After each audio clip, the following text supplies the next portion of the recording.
एक छोटे से शांत कस्बे में एक लड़का रहता था, आर्यन। ना सुनते ही कस्बे के हर चेहरे पर एक परिचित मुस्कान तैर जाती और लोग तुरंत कहते, अरे वही आर्यन जो सबका काम कर देता है और मुफ्त की सलाह भी। आर्यन था तो एकदम तेज तर्रार। उसका दिमाग किसी कंप्यूटर से कम नहीं था। वह चालाक था, बातों में इतना माहिर कि लोग उसकी बातों से सम्मोहित हो जाते। और सबसे बड़ी बात, वह ज्ञान देने वाला लड़का था। उसके ज्ञान का डंका चारों तरफ बजता था। किसी को पढ़ाई में सबसे मुश्किल टॉपिक समझना हो, किसी की पुरानी बाइक बार बार खराब हो जाए, या किसी को करियर और लाइफ की उलझन भरी सलाह चाहिए, बस लोग एक ही मंत्र जपते, आर्यन को पूछ लो, वो सब जानता है। आर्यन भी कभी निराश नहीं करता। वह हर चीज पर राय देता था। भाई, टाइम मैनेजमेंट करना चाहिए। एक एक मिनट की कीमत समझो। यह सोशल मीडिया छोड़ दो, दिमाग को जंग लगा देता है। असली दुनिया पर ध्यान दो। नींद 8 घंटे की जरूरी है। कम सोओगे तो जीवन में कुछ बड़ा नहीं कर पाओगे। हेल्दी खाना खाओ, वरना बॉडी अंदर से खोखली हो जाएगी। पैसों को निवेश करना सीखो, खाली खर्च करना बेवकूफी है। मानो दुनिया की हर समस्या का समाधान उसकी जेब में हो। लोग सचमुच प्रभावित हो जाते। उसकी बातें इतनी तार्किक, इतनी सधी हुई होती थी कि सुनने वाले को लगता, वाह, यह लड़का तो किसी महात्मा से कम नहीं। समय के साथ कई लोग तो उसे सम्मान से आर्यन गुरु या मोटिवेशन का मास्टर भी बुलाने लगे। आर्यन को यह उपाधि बहुत पसंद थी। उसे लगा यही उसकी पहचान है। पर एक बात थी जिसने आर्यन के इस गुरुत्व को हमेशा खोखला रखा। आर्यन खुद अपने कहे पर कभी अमल नहीं करता था। वह एक ऐसा वक्ता था जो पुल बनाने का नक्शा तो सबको दिखाता था, पर खुद उस पुल पर चलने से डरता था। सुबह 5 बजे उठने की सलाह देने वाला आर्यन अलार्म को 20 बार स्नूज करके खुद 10 बजे तक सोता रहता था। और जब जागता तो हमेशा शिकायत करता कि समय नहीं मिलता। मोबाइल कम चलाओ बोलने वाला लड़का रात के 2 बजे तक अपने बिस्तर पर औंधा पड़ा रहता और इंस्टाग्राम पर अनगिनत रील्स स्क्रॉल करता रहता था। उसकी आंखों के नीचे हल्के काले घेरे उसकी इस दोहरी जिंदगी की गवाही देते थे। हेल्दी खाना खाओ कहने वाला आर्यन गुरु हर शाम नुक्कड़ की दुकान पर समोसे और कोल्ड ड्रिंक के बिना नहीं रह पाता था। वह दूसरों को ध्यान लगाने की सलाह देता, पर खुद अपने दिमाग में चल रही उलझनों और चिंताओं को कभी शांत नहीं कर पाता था। पर हाँ, जब कोई और वही गलती करता तो वो तुरंत ज्ञान बघार देता। वह अपने ज्ञान को दूसरों पर थोपकर खुद को उनकी गलतियों से ऊपर महसूस करता था। उसे लगता था कि सिर्फ बोल देना ही उसकी जिम्मेदारी है, करना तो दूसरों का काम है। एक दिन स्कूल में मोटिवेशनल स्पीच कंपटीशन घोषणा हुई। यह आर्यन के लिए अपने गुरु की छवि को और मजबूत करने का सुनहरा मौका था। आर्यन ने भाग लिया। उसका टॉपिक था जिंदगी में सफलता पाने के मंत्र और अनुशासन की शक्ति। उसने 15 मिनट की ऐसी ओजस्वी स्पीच दी कि पूरा हॉल तालियां बजाने पर मजबूर हो गया। उसने अपनी आवाज, शब्दों के चयन और बॉडी लैंग्वेज का ऐसा जादू चलाया कि लगा वह साक्षात सफलता का प्रतीक है। टीचर भी बोले, आर्यन, तुम्हारी बातों में जो गहराई और सच्चाई है वह काबिले तारीफ है। आर्यन फूला नहीं समाया। वह खुश था बहुत। लेकिन उसी दिन जब आर्यन अपनी जीत का जश्न मना रहा था, उसकी क्लास का एक शांत, कम बोलने वाला लड़का राघव उसके पास आया। राघव वह लड़का था जो शायद कभी प्रतियोगिता नहीं जीतता था, पर हमेशा अपनी पढ़ाई और काम में डूबा रहता था। राघव ने धीरे से पर दृढ़ता से पूछा, भाई, तेरी बातें सुन के तो सच में जोश आ गया, खासकर टाइम मैनेजमेंट वाला पॉइंट। वैसे तू खुद रोज टाइम टेबल फॉलो करता है ना? कितने बजे उठता है और मोबाइल कब बंद करता है? आर्यन इस सीधे व्यक्तिगत सवाल के लिए तैयार नहीं था। उसी हवा निकल गई। आर्यन ने बात टालने की कोशिश की।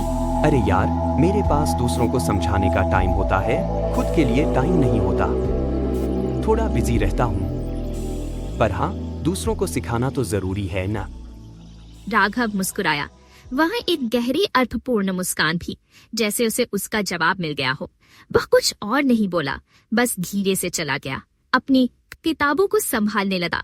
लेकिन राघव के वो आखिरी शब्द दूसरों को सिखाना जरूरी है किसी नुकीले कांटे की तरह आर्यन के दिमाग में गूंजते रहे। रात को जब आर्यन अपने बिस्तर पर लेटा, मोबाइल की नीली रोशनी उसके चेहरे पर पड़ रही थी। उसके अंदर एक अजीब सी बेचैनी उठी।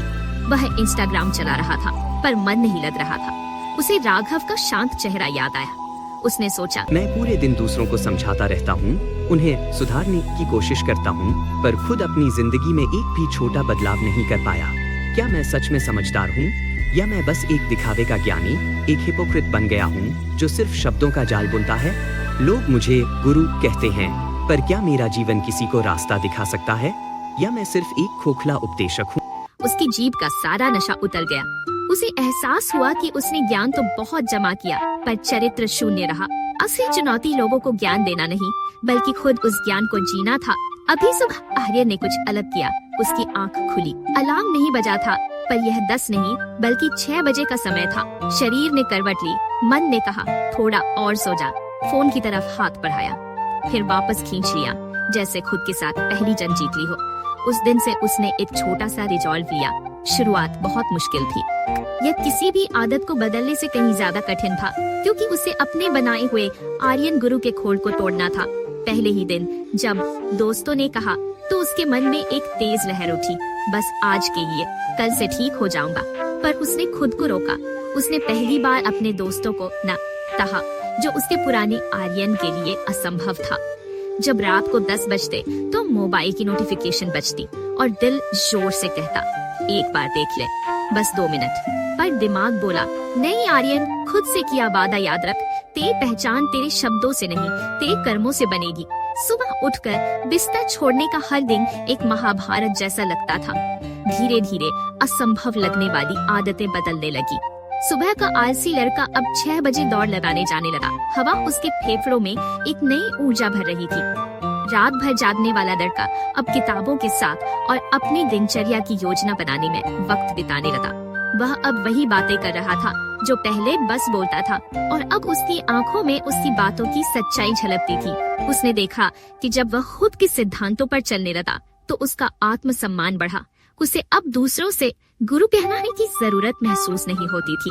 कुछ महीने बाद कॉलेज में फिर वही मोटिवेशनल स्पीच कंपटीशन हुआ। फिर से आर्यन स्टेज पर था, लेकिन इस बार उसकी आवाज में नयापन था, एक गहरा अनुभव था। इस बार उसने किसी बड़े सिद्धांत की बात नहीं की। उसने अपनी पिछली खोखली जिंदगी का वर्णन किया। उसने कहा, क्लास फिर तालियां बजा रही थी, पर इस बार तालियां सिर्फ उसके शब्दों के लिए नहीं, बल्कि उसके जीवन के प्रमाण के लिए थी। इस बार आर्यन को तालियों से कहीं ज्यादा सुकून मिल रहा था। वह सुकून जो ईमानदारी और आत्म स्वीकृति से आता है। धीरे धीरे वो लड़का जो पहले गुरु कहलाता था और जिसकी बातें सिर्फ हवा में तैरती थी, अब प्रेरणा कहलाने लगा, क्योंकि अब उसके शब्द नहीं, उसका जीवन सिखा रहा था। लोग अब भी उसके पास सलाह लेने आते, पर अब आर्यन का जवाब बदल गया था। वह मुस्कुराकर कहता, और यही थी उसकी असली जीत। दुनिया के लिए ज्ञान बांटने वाला लड़का जब खुद पर ध्यान देने लगा, जब उसने अपने कहे हर शब्द को जीना शुरू किया, तभी उसने ज्ञान को नहीं समझ सका, क्योंकि जो खुद को नहीं समझ सका, खुद को नहीं बदल सका, वो दुनिया को क्या समझाएगा। असली लीडर वह नहीं जो भाषण देता है, बल्कि वह है जो चुपचाप अपने कर्मों से रास्ता दिखाता है। अंतिम सीख, जग में ज्ञान बांटना आसान है और खुद पर ध्यान देना कठिन। और जब इंसान अपने ऊपर काम करना शुरू करता है, यह सीख हमें बताती है कि दुनिया में सबसे सस्ती चीज सलाह और सबसे मुश्किल चीज आत्म अनुशासन है। ज्ञान बांटना आसान है क्योंकि यह हमारी जबान का खेल है। इसमें न तो पसीना बहता है, नहीं पत्ता और पसीना बहता है, नहीं हमारी जीवन शैली बदलती है। हम बिना सुबह उठने के फायदे पर शानदार लेक्चर दे सकते हैं। बिना मोबाइल छोड़े डिजिटल डिटॉक्स पर लंबा लेख लिख सकते हैं। यह एक ऐसा मुखौटा है जिसे पहनकर हम अस्थायी रूप से समझदार दिख सकते हैं, लेकिन यह दिखावा अंदर से हमें खोखला करता रहता है। लेकिन खुद पर ध्यान देना कठिन है। यह युद्ध बाहर की दुनिया से नहीं, बल्कि अपने भीतर की आदतों, आलस्य और कमजोरियों से लड़ा जाता है। यह कठिन है क्योंकि खुद पर काम करने का मतलब है आराम को त्यागना। यह कठिन है क्योंकि इसमें हर सुबह बिस्तर से बाहर निकलने के लिए अपने मन को समझाना पड़ता है। यह कठिन है क्योंकि इसमें खुद से किए गए वादों को निभाना पड़ता है, भले ही कोई दूसरा हमें देख रहा हो या नहीं। जब आर्यन ने खुद पर ध्यान देना शुरू किया तो उसने असली संघर्ष देखा। उसे पता चला कि दूसरों को उपदेश देना एक पल का काम है, पर उस उपदेश को जीना महीनों का तप है। असली ज्ञान तब पैदा होता है जब हमारे शब्द और कर्म एक हो जाते हैं। जब हम किसी से कहते हैं कि ईमानदार बनो, तो हमारा खुद का जीवन उस ईमानदारी का प्रमाण होना चाहिए।